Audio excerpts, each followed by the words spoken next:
বাংলাদেশে রাজনীতি করবে মাননীয় স্পিকার, এটাই খুব একটা স্বাভাবিক ব্যাপার মাননীয় স্পিকার। বাট আমার কথা হলো, তারেক রহমান সাহেব তো 4 বছর কোনো কথা বলেননি। এই একটা কথা বলেছে, এত গাত্রদাহ হয়ে যাচ্ছে আওয়ামী লীগের। তো যাদের গাত্রদাহ হচ্ছে তাদের উদ্দেশ্যে বলতে চাই মাননীয় speaker, it is the reality যে তারেক রহমান ফেরত আসবে, and you'll see more of Tarique Rahman. এবং তারেক রহমান কি রাজনীতি করার অধিকার রাখে কি রাখে না, এটা জনগণ ঠিক করবে। যেদিন বাংলাদেশে তারেক রহমান নামবে সেদিন দেখা যাবে যে বাংলাদেশে কি হতে না পারে। তত্ত্বাবধায়ক সরকার নিয়ে বলি, মানুষের তত্ত্বাবধায়ক জন্ম কোথায়? 1991-এ দুইটা দলের মিউচুয়াল রেসপেক্ট যখন ছিল না, দুই দলের মধ্যে যখন বিশ্বাস ছিল না, তখনই তত্ত্বাবধায়ক সরকার আসছে। মানে স্পিকার, আজকে কি আপনি মনে করেন দুই দলের সম্পর্ক ভালো? মানে স্পিকার, আমরা জেল খেটেছি শুধুমাত্র শেয়ার মার্কেটের বিরুদ্ধে বক্তৃতা দিয়ে। আমরা জেল খেটেছি, আমাদের বিরোধী দলের চিফ হুইপকে মারা হয়েছে মানে স্পিকার।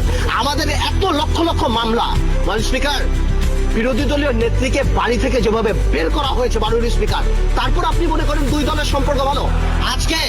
আজকে তারেক রহমান সাহেবকে নিয়ে মাননীয় স্পিকার বলা হয় মাননীয় স্পিকার। আমি একটা কথা শুধু বলতে চাই, তারেক রহমান সাহেব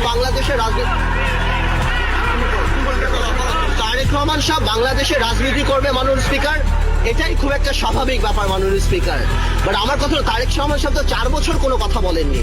এই একটা কথা বলেছে, এত গাত্রদাহ হয়ে যাচ্ছে আওয়ামী লীগের। তো যাদের গাত্রদাহ হচ্ছে তাদের উদ্দেশ্যে বলতে চাই মাননীয় speaker, it is the reality যে তারেক রহমান ফেরত আসবে, and you'll see more of Tarique Rahman. এবং তারেক রহমান কি রাজনীতি করার অধিকার রাখে কি রাখে না, এটা জনগণ ঠিক করবে। যেদিন বাংলাদেশে তারেক রহমান নামবে সেদিনে দেখা যাবে যে বাংলাদেশে কি হয় না হয়। মাননীয় স্পিকার,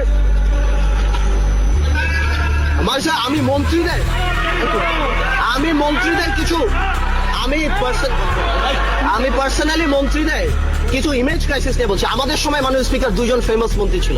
একজন ছিল আল্লাহর মাল আল্লাহ নিয়ে গেছে, আরেকজন মন্ত্রী ছিল উই আর লুকিং ফর শত্রুস। অনেক কন্ট্রোভার্সি ছিল এই আমলে মাননীয় স্পিকার।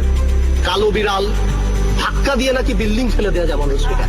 আপনি কল্পনা করেন, একটা মন্ত্রী সাহেব যদি বলে ধাক্কা দিয়ে বিল্ডিং ফেলা যায়, তাহলে তার মেন্টাল ক্যাপাসিটির কি অবস্থা? তাহলে এই মন্ত্রণালয়টা কত রিচ।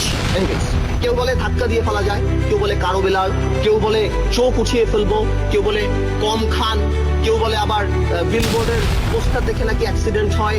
এবং আমাদের উপদেষ্টা সাহেবরা কেউ হলমার্কের সাথে আছেন, আমাদের আবুল হোসেন সাহেব বাংলাদেশের প্রুভেন অনেস্ট ম্যান। এইভাবে যদি এতগুলি উইকেট পড়ে যায় একটা সরকারের ব্যাটিং করবে কে মানুষ? পলিটিক্সে there is a simple line, that is the straight line. আপনি জনগণের জন্য কাজ করবেন, জনগণকে আপনাকে ভোট দিবে।